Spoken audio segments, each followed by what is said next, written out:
Ladies and gentlemen, this is Internet Personality Vangelus, and it's time for something that is not a toy review. This is some prototype Playtime, because I can't review this. This is Play With This 2's Desolataur. This is the painted prototype that made an appearance near the end of their first Kickstarter campaign.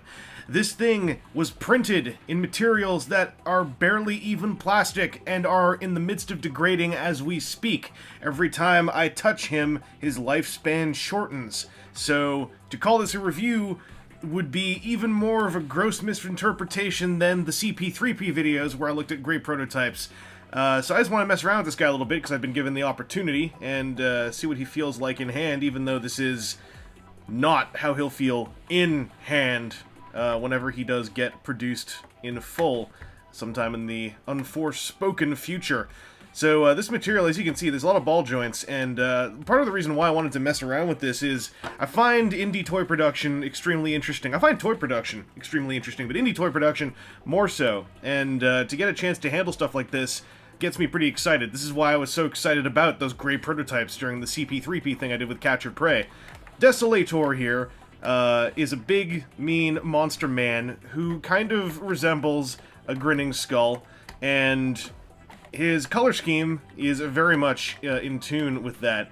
I'm trying to keep him propped up here with a Tamashi stage while I'm talking, and I'm going to just keep adjusting that as we go. To get down to the nitty-gritty of it, his aesthetic is a bit of a Masters of the Universe-y kind of thing, with a little bit of a Transformers Pretenders-y kind of thing.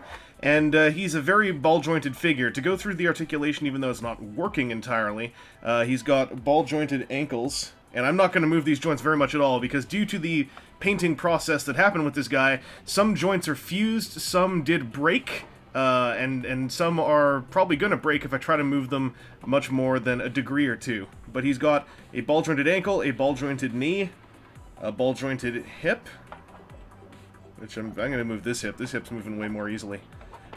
Decent range on the hip, at least at this stage of prototyping. Just a simple swivel at the waist. Ball-jointed shoulder. And a ball-jointed elbow, and a ball-jointed wrist. I can't get either of these wrists to move. I think they're paint stuck, and I'm not going to be the one. Someone else can be the one. He's also got two ball joints in his neck, but that's a great way to start discussing how some things are already changing on this from what I've been told. His whole head design is going to be undergoing a whole lot of tweaking. You see here a ball joint and a ball joint, and this one is totally fused with paint. But the size of the neck joint is going to be altered, and I think that, I'm assuming the head's going to be done in a more pliable plastic so it can fit the plus-minus diameters that exist between different similarly sized neck ball joints. It's also my understanding that all of the articulation is going to undergo more design and tweaking in order to increase the range and etc. This is literally the first physical representation of this toy that ever existed, so again, that's why I was kind of excited to mess around with this, because this is like alpha stuff. This is like Steam Early Access, except it's a physical item, so if it doesn't work, it breaks. I don't know, something exciting about that. The thing that I was surprised to see, and I'm hoping some of this carries over to the final piece, is there's a lot of, like, solid, we're gonna just call it plastic for now, even though it kind of isn't at this stage. But there are a lot of solid parts, but then a few parts that are more pliable, like these horns here on the armor piece that's over the forearm. The hands are a bit more pliable, the skirt here is a bit more pliable, and I think, especially given that some of these armor parts have got these 5mm or 3mm peg holes on them, a bit of pliability could actually be for the better on this figure. And especially if this is an indie-produced thing, I feel like there are more bad things that could happen with, like, these spikes being done in solid, hard, rigid plastic than with them having some give. If these guys are able to find a softer plastic with a nice durometer that allows for this amount of detail without losing, you know, some of the pointiness while still having a bit of flexibility, I feel like it would just make this figure, given that it's an alpha tier super early prototype, there's a nice mass to him and a nice feel of, like, softness on the spikes in hand, and, like, even though he's all, like, crazy and disintegrating on a molecular level as we speak, there's some about this that does not communicate in photos, and I'm glad to have gotten, like, my hands on it to feel just, like, the oomph As far as accessories, he's got a scythe and a sword. Here's his big old scythe. And he's also got a big purple sword. I can't get him to hold either of these because I believe the intention is for his fingers to flex a bit to get around the grips. And I tried flexing the fingers on this hand, and things got... Whoa, that was not him. I win!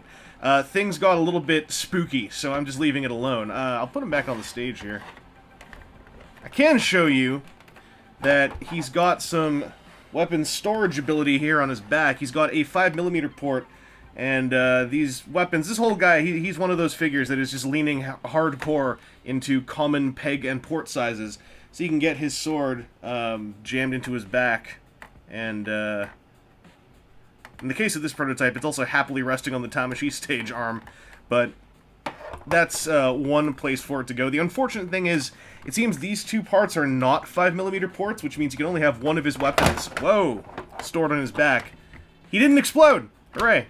And I wish he could put both weapons on his back. I don't know if I'm missing something here, and hopefully this gets tweaked. These should all be 5mm ports, because then you could have like the scythe back here and the sword, and it would all look, it would look super cool. Oh, there. Scythe is staying in place. As for the 3mm ports, I was not aware these were even a thing, but I gave them a try. I'm gonna go around to the front where this guy looks funnier when he has stuff attached to him. One of the interesting parts I'm finding about messing with a guy who is printed and then painted is a lot of his joints have got, like, you know, they're clearly, a lot of these joints are pretty ragged because he's made the tours to various toy shows. I'm not even the first person to handle him. He's gone through the mail system a couple times, but, like, he has this, like, you put him into his static pose, put him down, and he holds. The more you mess with him, the more his joints just start to go like, oh god, I'm getting so tired, and he just starts crumbling. Then you pick him up, readjust him, kind of just, like, fit everything back in place, and then all these minor micro-frictions conjoin together, and I don't know, it's super interesting. Great prototypes, man. Like, if they weren't expensive to make, I'd love to handle more of them, because I'd probably ruin them. But it would be so fun to film. This is a great case I'm making for Prototype Playtime as a new web series. Anyway, he's got all these ports all over him, so you can stick stuff in him. Like, you could stick, you know, his sword to his nipple, like this. Which is fun. You could put the scythe up there, too. Which way did I have this? I figured out a way that this would actually work. There we go. So, you know, he's looking all like a champion right now. But the 3mm ports, I checked, Cyberverse weapons use that peg size, and it seems that he is designed so you could just stick like a Cyberverse crossbow in his shoulder, and it'll hang out there. So I'm happy to see two common port sizes on here. It means that if you are just being a goofball, taking a bunch of these like Iron Factory weapons and just jamming them everywhere. I mean, what's this good time like, you know, attaching a shield to your groin and a gun? Yeah, now we're going places. Anyway, you can make this guy look like a total Goomba, but I kind of love it. Here, finish him off. So I'm hoping that whenever Play With This 2 figure out, you know, phase 2, attempt number 2 at what they want to do, that a lot of these concepts make it through.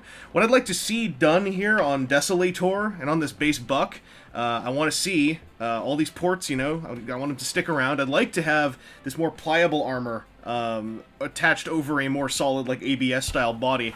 I want more ports in the rear. These three things, not just the one, those three should be 5mm.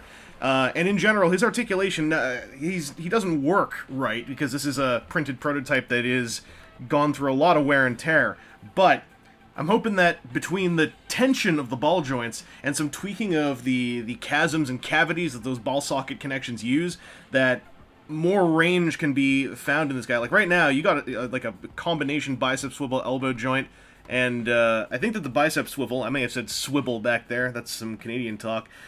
I'd love to see a double barbell setup in here to allow for an even tighter curl. I'm not sure how much that could be done without messing with the sculpt. They may have to go into some hinge activity, but I don't know. There's a good start here. I'd just like to see all these ranges opened up even more, and I think there's room for it. Granted, my experience is a little bit colored by the fact that I can't put this guy into, like, super solid poses, and he does have a whole lot of stuff hanging off of his body right now, but I feel like there's something going on here. I'm hoping that I get to mess with maybe another stage of production on these guys.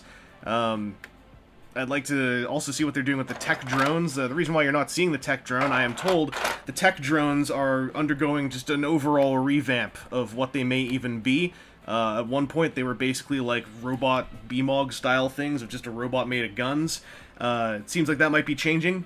Not sure exactly how, but I like the sculpt. I like the play patterns. There is going to be the whole thing of being able to pull this guy apart and rearrange his body parts with other characters from the same toy line.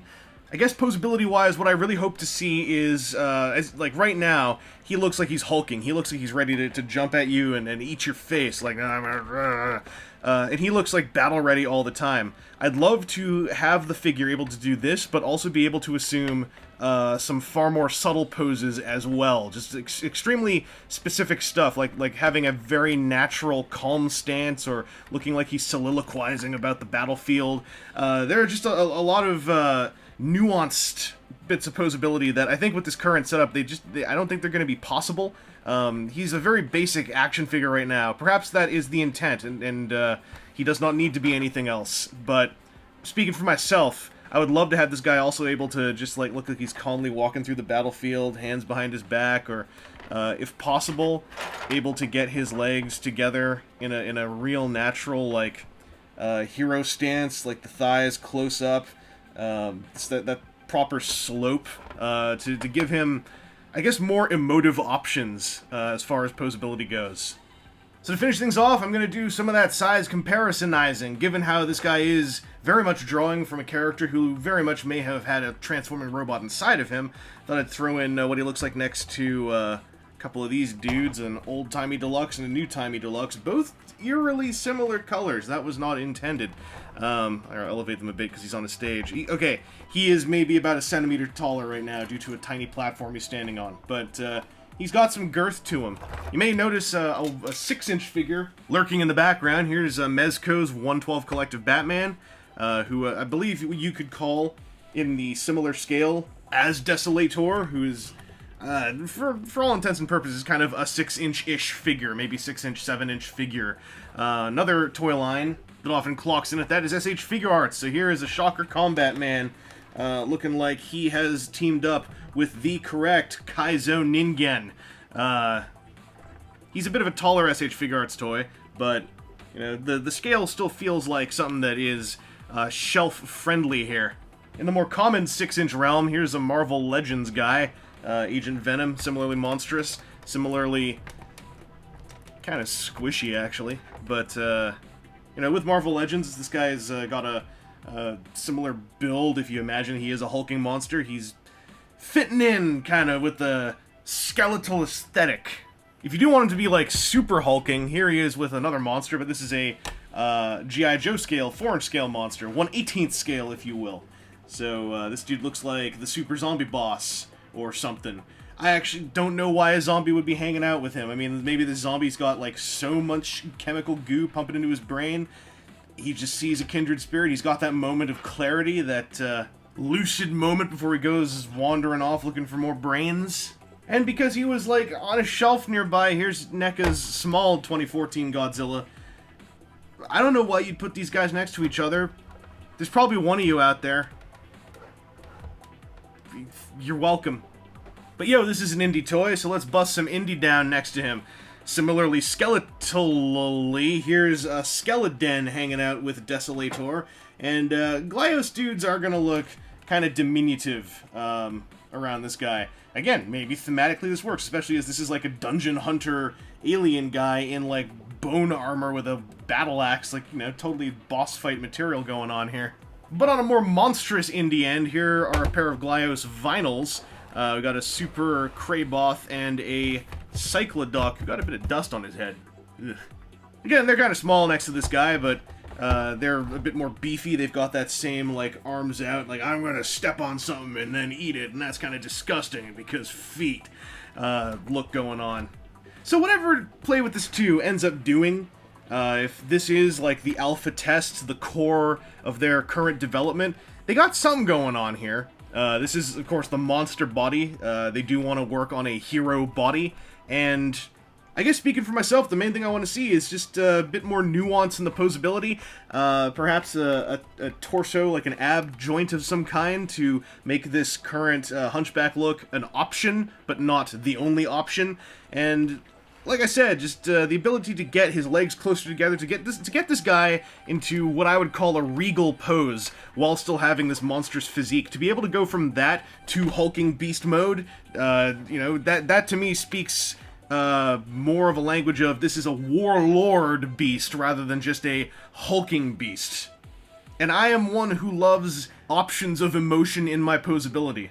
And yes, I'm saying a whole lot of this stuff because this guy's so early in development, maybe one or two things I'm saying could end up, like, on a whiteboard before they get discarded. But that's enough of a contribution for me to feel special.